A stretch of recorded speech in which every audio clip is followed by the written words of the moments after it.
ഞാൻ പറഞ്ഞു വന്നത് എന്തുകൊണ്ടാണ് ഈ പ്രസ്ഥാനം ഇങ്ങനെയുള്ള പ്രതിഷേധങ്ങളിലേക്ക് ഇറങ്ങുന്നത്? വളരെ ദീർഘവീക്ഷണത്തോടുകൂടി നിങ്ങൾ മനസ്സിലാക്കണം. ഈ സമരത്തിലേക്ക് നിങ്ങളെ ക്ഷണിക്കുന്നത് എന്തിനാണെന്ന് നിങ്ങൾ മനസ്സിലാക്കണം. ഇവിടെ ബഹുമാനപ്പെട്ട മുൻ പ്രാസംഗികമാർ പറഞ്ഞതുപോലെ നമ്മുടെ ജീവനും നമ്മുടെ സ്വത്തിനും തന്നെ വെല്ലുവിളിയായിക്കൊണ്ട് ഒരുത്തൻ അവന്റെ തോന്നിയാവാസങ്ങൾ നടത്തിക്കൊണ്ട് പല രീതിയിലുമുള്ള നിയമനിർമ്മാണങ്ങൾക്ക് വേണ്ടിയിട്ടുള്ള തയ്യാറെടുപ്പുകൾ നടത്തിക്കൊണ്ട് ജനങ്ങളെ ബുദ്ധിമുട്ടിക്കാൻ ശ്രമിക്കുമ്പോൾ ഏറ്റവും അടുത്തായി ഇറക്കപ്പെട്ട ഏകദേശം ഇനി വെറും ഒരു 6 ദിവസം മാത്രമേ ബാക്കിയുള്ളൂ. നമുക്ക് നമ്മുടെ ഭാഗത്തു നിന്നും അഡ്മിനിസ്ട്രേഷന്റെ ഉത്തരവ് അല്ലെങ്കിൽ ആ റെഗുലേഷന്റെ ഒരു ഡ്രാഫ്റ്റ് റെഗുലേഷൻ ഇറക്കപ്പെട്ടു. ആ റെഗുലേഷന് കമന്റ്സ് അല്ലെങ്കിൽ നമ്മുടെ ഭാഗത്തു നിന്ന് പറയേണ്ട കാര്യങ്ങൾ കൊടുക്കാൻ ഇനി വെറും 6 ദിവസം മാത്രമേ ബാക്കിയുള്ളൂ. ഈ 6 ദിവസം ബാക്കി നിൽക്കെ ഞാനൊന്ന് ചോദിക്കാൻ ആഗ്രഹിക്കുന്നത്, ഇവിടെ തെരഞ്ഞെടുക്കപ്പെട്ട പ്രതിനിധി മെമ്പർ ഓഫ് പാർലമെന്റ്, അദ്ദേഹം ഒരു പ്രസ്ഥാനത്തിന്റെ പ്രസിഡന്റും കൂടിയാണ്. ഇവിടുത്തെ ജനങ്ങളെ ബോധവൽക്കരിക്കേണ്ടതും ഇവിടുത്തെ ജനങ്ങൾ ഒന്നടങ്കം ഈ വിഷയത്തെ എതിർക്കേണ്ടതും ഇതുമായി ബന്ധപ്പെട്ടുകൊണ്ട് നമ്മുടെ പ്രതികരണങ്ങൾ കൊടുക്കണം എന്നുള്ള ഒരു ആഹ്വാനം ആരുടെ ഭാഗത്ത് നിന്നായിരുന്നു വരേണ്ടിയിരുന്നത്? എന്റെ പ്രിയപ്പെട്ട ജനങ്ങളെ, ഈ വിഷയം ഇന്ന് ലക്ഷദ്വീപ് അഡ്മിനിസ്ട്രേഷൻ മുന്നോട്ട് വെക്കുന്ന ഷെഡ്യൂൾ ട്രൈബ് അമെൻഡ്മെന്റ് ആക്ട് അല്ലെങ്കിൽ നമ്മുടെ ഷെഡ്യൂൾ ട്രൈബിന്റെ പ്രൊട്ടക്ഷൻ ഭേദഗതി നടത്താൻ പോകുന്ന ആ ഒരു ബില്ല് ഡ്രാഫ്റ്റ് എത്രത്തോളം ദൂരവ്യാപകമായ പ്രശ്നങ്ങൾക്ക് സൃഷ്ടിക്കാൻ സാധ്യതയുണ്ടെന്ന് മനസ്സിലാക്കാൻ കഴിയാത്തൊരു വ്യക്തിയല്ല അദ്ദേഹം. എന്നെക്കാളും കുറച്ചുകൂടി നിയമങ്ങൾ മനസ്സിലാക്കിയ, സുപ്രീം കോടതിയിലും ഹൈക്കോടതിയിലും ഒക്കെ കേസ് വാദിച്ച് പരിചയമുള്ള ഒരു MP ആണ് നമുക്കിത് കിട്ടിയിരിക്കുന്നത്.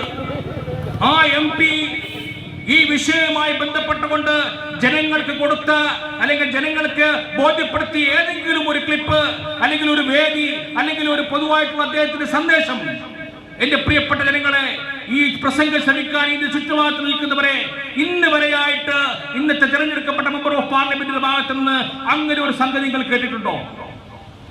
എത്രത്തോളം ദൂരവ്യാപകമായിട്ടുള്ള വിഷയമാണ് ഇതെന്ന് മനസ്സിലാക്കണം നിങ്ങൾ.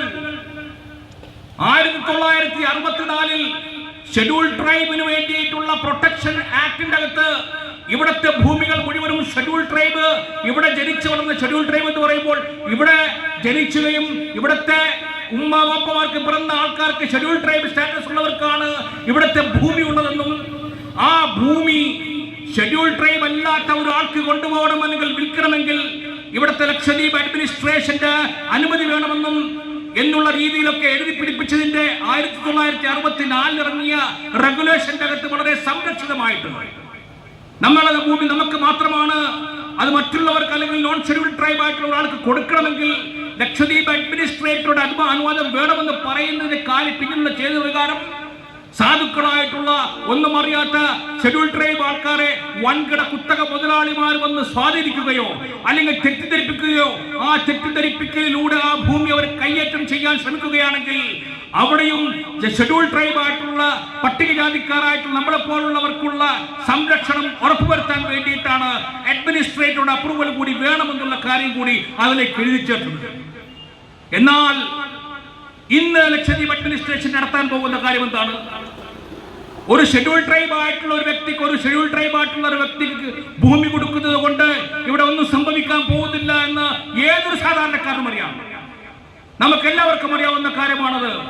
ഒരു ഷെഡ്യൂൾ ട്രൈബ് പട്ടികജാതിക്കാരനായിട്ടുള്ള ദ്വീപുകാരൻ വേറൊരു പട്ടികജാതിക്കാരായിട്ടുള്ള ദ്വീപുകാരന് ഭൂമി കൊടുക്കുന്നതിൽ ഒരാപത്തും വരാനില്ല എന്നുള്ള കാര്യം മനസ്സിലാക്കിയിട്ടും ഞാൻ നിങ്ങൾക്ക് ഭൂമി തരാനോ നിങ്ങൾക്ക് എനിക്ക് ഭൂമി തരാനോ ദാനം നൽകാനോ വിൽക്കാനോ വാങ്ങാനോ ലീസ് പോലും ചെയ്യാനോ ഇന്നത്തെ ജില്ലാ കലക്ടറുടെ അനുമതി വേണമെന്നുള്ള ഒരു ഭേദഗതി കൊണ്ടുവരുന്നതിന്റെ പിന്നിലുള്ള ചേതവികാരം എന്റെ പ്രിയപ്പെട്ട നിങ്ങൾ മനസ്സിലാക്കിയിട്ടുണ്ടോ എന്ന് എനിക്കറിയില്ല. ഇതിലെന്താണ് ഉദ്ദേശിക്കുന്നത്? ഏറ്റവും സംരക്ഷിതമായിട്ടുള്ള മേഖലയിൽ നിന്നുകൊണ്ട് എന്റെ ഭൂമി എന്റെ സ്വത്ത് ഞാൻ ഇരിക്കാനെങ്കിലും ഈ ദ്വീപുകാരനായിട്ടുള്ള ഷെഡ്യൂൾ ട്രൈബ് ആയിട്ടുള്ള ആർക്കെങ്കിലും കൊടുക്കണമെങ്കിൽ, അയാളിൽ നിന്ന് ധാരമായിട്ട് എനിക്ക് ലഭിക്കണമെങ്കിൽ ഇന്ന് ജില്ലാ കലക്ടറുടെ അനുമതി വേണം എന്ന് പറയുന്ന ഒരു സാഹചര്യത്തിൽ ഇതിലെന്താണ് ഈ ഘോഡ പട്ടേൽ ഉദ്ദേശിക്കുന്നതെന്നും ഇതുകൂടെ ലക്ഷദ്വീപുകാരെ എവിടെ കൊണ്ടെത്തിക്കാൻ വേണ്ടിയിട്ടാണ് ഇങ്ങനെ ഒരു നിയമനിർമ്മാണം നടത്തുന്നതെന്ന് ബോധ്യപ്പെടുത്തി കൊടുക്കേണ്ട ഉത്തരവാദിത്വം ആരുടേതാണ്? ഇവിടെ ഒന്നിനും ഒരു ഉത്തരവാദിത്വവും ഇല്ലാത്ത രീതിയിൽ ഇവിടെ ഞാൻ എന്ത് ചെയ്താലും അഡ്മിനിസ്ട്രേറ്റർ തോന്നിയ പോലെ ചെയ്യുമെന്ന് വളരെ ലാഘവത്തോടുകൂടി ഇവിടെ എന്ത് സംഭവിച്ചാലും അവൻ ചെയ്തോണ്ടിരിക്കുമെന്നുള്ള രീതിയിലേക്കുള്ള ഒരു ഒഴുക്കൻ രീതി, ഒരു സമീപനം എടുത്തുകൊണ്ട് അതിനൊക്കെ ഒഴിഞ്ഞു മാറിക്കൊണ്ട് വേറെ എവിടെയോ ഉല്ലാസയാത്ര നടത്താനല്ല നിങ്ങളെ ഇവിടെ തിരഞ്ഞെടുത്ത് അയച്ചത് നിങ്ങൾ ആദ്യം മനസ്സിലാക്കുക. ഇവിടെ ഇത് ബോധ്യപ്പെടുത്തി കൊടുത്തുകൊണ്ട് ലക്ഷദ്വീപ് ജനങ്ങൾക്ക് വേണ്ടി മുഴുവനും നിലകൊള്ളുകയും ഇത് പരിപൂർണമായിട്ടും ഭരണഘടനാ വിരുദ്ധവും ഇതൊരിക്കലും അനുവദിച്ചുകൂടാൻ പറ്റാത്തതുമാണ് എന്ന് ഷെഡ്യൂൾ ട്രൈബിന്റെ എഗൈൻസ്റ്റ് ആയിട്ടുള്ള അവർക്കെതിരെയുള്ള കടന്നുകയറ്റമാണെന്ന് ബോധ്യപ്പെടുത്തി കൊടുക്കേണ്ടത് ഭരണശിലാ കേന്ദ്രങ്ങളിലുള്ള ആഭ്യന്തര മന്ത്രാലയത്തിനോ പ്രധാനമന്ത്രിയുടെ ഓഫീസിലേക്കോ പാർലമെന്റിലേക്കോ ഈ വിഷയങ്ങൾ എത്തിക്കേണ്ടത് ആരായിരുന്നു? എന്റെ ചോദ്യം ശ്രമിക്കണം പ്രിയപ്പെട്ടവരെ. ഇത്രയും ദൂരവ്യാപകമായിട്ട് നമ്മുടെ ഭവിഷ്യത്ത് നമ്മിലേക്ക് കടന്നു വരാൻ പോകുന്ന ഒരു നിയമനിർമ്മാണ ഡ്രാഫ്റ്റ് നോട്ടിഫിക്കേഷൻ ഇറക്കി ഇനി വെറും 6 ദിവസം മാത്രം നമുക്ക് അതുമായി ബന്ധപ്പെട്ടുകൊണ്ട് എന്തെങ്കിലും പറയാനുണ്ടെങ്കിൽ അവസരമുണ്ടായിട്ട് പോലും NCP ഇങ്ങനെ ഒരു പൊതുയോഗം വെച്ചുകൊണ്ട് നാളെ ഒരു പ്രതിഷേധം നടത്തുന്ന രീതി വരെ ഇവിടുത്തെ ജനങ്ങൾക്ക് ആർക്കും ഇതിനെക്കുറിച്ച് ഒരു ബോധ്യമേ ഇല്ല. ഇവിടെ ജനങ്ങൾ കിടന്ന് ഉറങ്ങുകയാണ്, അല്ലെങ്കിൽ അവർക്ക് എന്താണ് സംഭവിക്കാൻ പോകുന്നതിനെ കുറിച്ച് പോലും ഒരു ധാരണയും കൊടുക്കാതെ ഇതെല്ലാം വളരെ എളുപ്പത്തിൽ ആർക്കും അറിയാതെ നിങ്ങൾക്ക് വേണ്ടത് ബഷീർ ഭായ് പറഞ്ഞതുപോലെ ഷോൾ ഇടുമ്പോൾ നിങ്ങൾ തമ്മിലുള്ള ആ ധാരണയാണ് ഇവിടെ നടത്തിക്കൊണ്ടിരിക്കുന്ന മുഴുവൻ പ്രവർത്തനങ്ങളും എന്ന് പറഞ്ഞു കഴിഞ്ഞാൽ അത് നിഷേധിക്കാൻ സാധ്യമല്ല. കാരണം നിങ്ങളുടെ നിലപാടുകൾ ഓരോന്നും ആ രീതിയിലേക്കാണ് ഞങ്ങൾ കണ്ടുവരുന്നത്. ഇവിടെ വളരെ വ്യക്തമായിട്ട് നിങ്ങൾക്ക് പറയണമായിരുന്നു. ഇതിനു മുമ്പൊക്കെ ഇറങ്ങിയ സമയത്ത്, ഈ വിനീതൻ എം പി ആയ സമയത്ത് ഇവിടെ ഇറക്കപ്പെട്ട പല ഡ്രക്കോണിയൻ ഡ്രാഫ്റ്റ് നോട്ടിഫിക്കേഷനൊക്കെ തന്നെ ഇറങ്ങുമ്പോഴേക്കും അതിന് വേണ്ട രീതിയിലുള്ള നിർദ്ദേശങ്ങളും വാർത്താ മാധ്യമങ്ങൾ അതിനെതിരെയുള്ള പ്രതിഷേധങ്ങളും പാർലമെന്റിലും മന്ത്രാലയങ്ങളിലും ഒക്കെ കത്തുകൾ നൽകിക്കൊണ്ട് ഈ നടത്താൻ ഉദ്ദേശിക്കുന്ന ഭരണഘടനാ വിരുദ്ധമായിട്ടുള്ള പല നിയമനിർമ്മാണങ്ങളെയും നമുക്ക് ചെറുത്ത് നിൽക്കാൻ സാധിച്ചിട്ടുണ്ടെങ്കിൽ ഇന്നത്തെ മെമ്പർ ഓഫ് പാർലമെന്റിന് എന്തുകൊണ്ട് അങ്ങനെ ഒരു കത്ത് കൊടുക്കാൻ ഭയപ്പെടുന്നു? എന്തുകൊണ്ട് അദ്ദേഹത്തിന് ഒരു പ്രതിഷേധം, ഇങ്ങനെ ഒരു നോട്ടിഫിക്കേഷനും പല സംഭവങ്ങളും ഇവിടെ ഇറക്കുന്നുണ്ട്, ഇതൊന്നും ഭരണഘടന അനുശാസിക്കുന്നതല്ല എന്ന് സാധാരണക്കാരനല്ല മെമ്പർ ഓഫ് പാർലമെന്റിന്റെ കത്താണ് കൊടുക്കാൻ പറയുന്നത്. എന്താണ് മെമ്പർ ഓഫ് പാർലമെന്റിന്റെ കത്തിന്റെ പവർ? എന്താണ് മെമ്പർ ഓഫ് പാർലമെന്റിന്റെ കത്തിന്റെ പവർ എന്ന് നിങ്ങൾക്ക് മനസ്സിലായോ?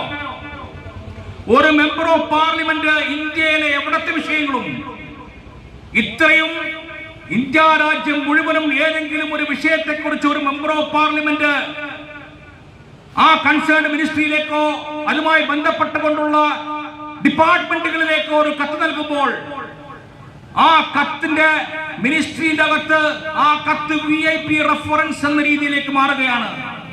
VIP റെഫറൻസ് എന്ന് പറയുമ്പോഴേക്കും ആ കത്തിന് മറുപടി കൊടുത്തിരിക്കൽ നിർബന്ധമാണ്. കൊടുത്തിട്ടില്ല എങ്കിൽ അത് കൈകാര്യം ചെയ്യുന്ന ഉദ്യോഗസ്ഥന്റെ മുകളിലേക്ക് അദ്ദേഹത്തിന്റെ പ്രോട്ടോകോൾ ബ്രീച്ച് നടത്തിയതിന്റെ ഭാഗമായിട്ട് പാർലമെന്റ് അകത്ത് ആ ഉദ്യോഗസ്ഥനെതിരെ ചോദ്യം ചെയ്യാനും അദ്ദേഹത്തിനെ സമൻ ചെയ്യാനും സ്പീക്കർക്ക് പവർ കൊടുത്തുകൊണ്ടുള്ള ഒരു സംവിധാനം ഇന്ന് നിലനിൽക്കുമ്പോൾ ഇന്ന് ലക്ഷദ്വീപിൽ നടന്നുകൊണ്ടിരിക്കുന്ന പല വിഷയങ്ങളിലും മൗനം ദീക്ഷിച്ചുകൊണ്ട് എന്തുകൊണ്ട് ഒരു കത്ത് പോലും കൊടുക്കാൻ മടി കാണിക്കുന്നു എന്ന് ചോദിക്കുമ്പോൾ അതിനെ